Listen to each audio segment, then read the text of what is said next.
UFC 282 had a little bit of everything. Yes, I know the main event got canceled. We almost had the rematch of what's in my opinion the fight of the year. We still got to see a bunch of great fights on this card, and again, the matchmakers never fail the fans. What's up, fight fans? In this video, I'll be talking all about UFC 282 and going through all of the fights, talking about all the controversy that happened, especially in some of the decisions, and giving my thoughts on what's next for a lot of these fighters. Let's get into it. So me being the complete and total fight junkie that I am, I watched this card from start to finish, early prelims, and the main event, and I was not left disappointed at all. Almost every single fight in this card was great to watch. We got to see the long-awaited return of a few fighters, like Edmund Shabazian getting that KO win after taking upwards of a year off. We got to see Chris the Action Man Curtis and Joaquin Buckley, two of the most exciting fighters in the division, even though they're both undersized for the division, but they both have crazy power, which made this an exciting matchup. Buckley looked to be outpointing him through the entire first round, but in the second round, Chris Curtis showed us all why he's called the Action Man, with that clean left hand that put Buckley down and then ground and pound that brought him in and out of consciousness. Dominant victory, and I'm super excited to see what happens next for both of these guys. We had Chris Daukaus versus Jairzinho Rozenstruik. Tough for me personally as a Philly guy myself to see my fellow Philadelphian get absolutely demolished. But a lot of people forget, though Rozenstruik's had a little bit of a tough patch in his last few fights, the guy is a consummate striker with over 60 knockouts in his kickboxing career alone.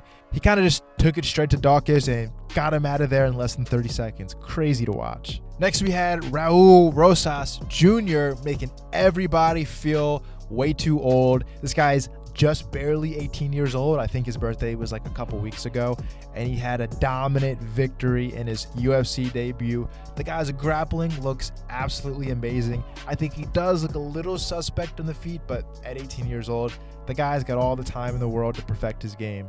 And this card had one of the fights that I was really looking forward to the absolute most, Bryce Thug Nasty Mitchell. Bryce Flat Earth Mitchell against Ilia Topuria. Both of these guys came into this undefeated in the UFC. From the outside looking in, I'm sure a lot of people saw this as the classic grappler in Bryce Mitchell versus the striker in Ilia Topuria. But Ilia Topuria is one of the most well-rounded fighters in the division. I mean, from his insane knockout at UFC London to now dominating Bryce Mitchell on the ground. The sky's the limit for this kid. He's only 25 years old, and he's already shown the ability to bounce around in multiple divisions and win with a finish.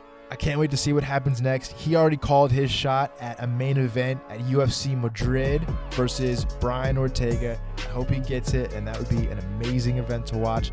Ilia Topuria, man, this guy is a star in the making. And no UFC pay-per-view card would be complete if it didn't completely break your heart in at least one fight. Yes, I'm talking about Darren Till versus Dricus du Plessis.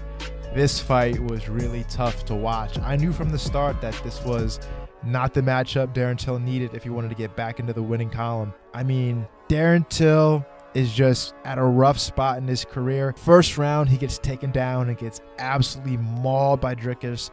He kept looking at the referee to kind of give him the thumbs up and to tell him over and over that he was all right, but the guy was just plain not all right.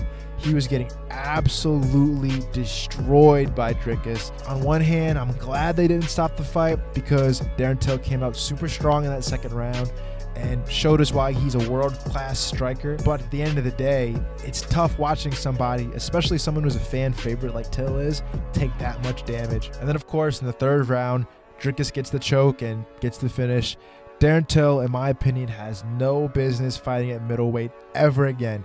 Yes, his last win was in middleweight. Yes, it was against Kelvin Gastelum, but Kelvin Gastelum himself has no business fighting at middleweight. These are both guys that should be fighting at welterweight. If you look at his stats, Darren Till is 6 feet tall with a 74.5-inch wingspan. Look at guys like Kamaru Usman, 6 feet tall, 76-inch wingspan. A guy like the current champion, Leon Edwards, he's 6'2". I mean, I don't see a world where Darren Till ever gets to the point where he's putting on a performance of a lifetime against an Israel Adesanya or an Alex Pereira at 6'4", 6'5", with an 80-plus inch wingspan. I just don't see it. I think his next fight has to be at welterweight, and I know the UFC does not like giving gimme fights, but they got to give him something winnable at welterweight. That's the only path forward for Darren Till, in my opinion. And then the controversy continues yet again. We got a fight card where a lot of people are going to be talking about that good old Dana White privilege. Paddy Pimblett versus Jared Gordon. I'm not going to lie. I watched this fight live, and I thought Paddy lost that fight, man. I think he might have won one round, maybe. It's hard to say. These rounds were close, and that's why it's tough to call fights like this a complete robbery, because it was close, and we have no idea what angle the refs are seeing this fight at.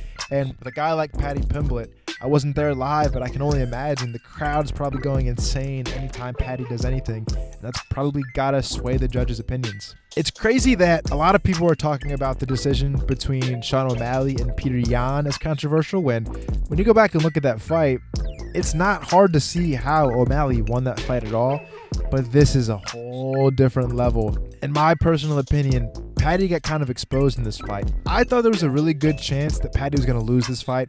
Darren Gordon is a Brazilian Jiu-Jitsu brown belt under John Danaher, which is no joke. I thought there was a very good chance that Paddy was going to lose this fight, and though Paddy got the win on the scorecards, I think this fight let us know where Paddy's at. This is his skill level. He's not competing higher than this unless he just had an off night tonight. I don't see a world where Paddy goes out there and beats anybody at the top 15 at lightweight.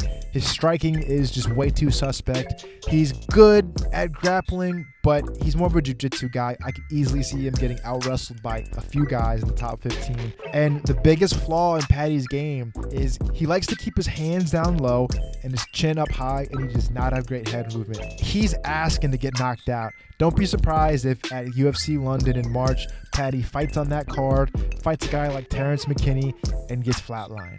And the controversy did not stop there. In the main event, we had a great light heavyweight matchup between Jan Blachowicz, the former champion, and Magomed Ankalaev, the guy a lot of people have been looking at as the champion to be. Early on in this fight, I thought Jan looked very good. He had great takedown defense, which honestly I didn't expect.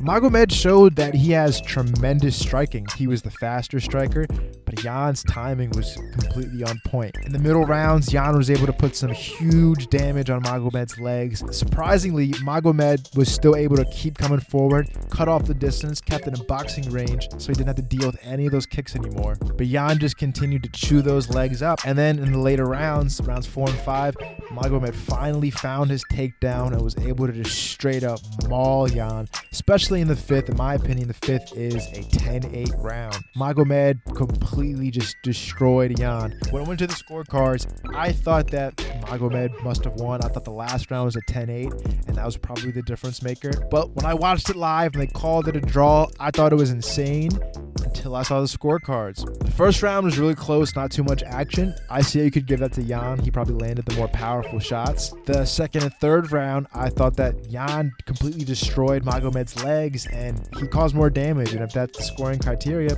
I think he won those rounds. And then the last two rounds, Magomed showcased his dominant grappling, especially with the last round being a 10-8. I think that fight really was a draw, which is pretty insane. A draw in a title fight, only the fifth time that's ever happened. Immediately following this at the post-fight press conference, Dana White announced that these two fighters are actually not going to rematch for the belt. They're going to take Jamal Hill and put him versus Glover Teixeira for the vacant 205-pound belt. Overall, yes, this was not a card that had insane name value, but it was super exciting to watch. But those last two fights, man, that controversy is crazy. Do you think Paddy Pimblett won that fight, or do you think he got that good old-fashioned O'Malley treatment?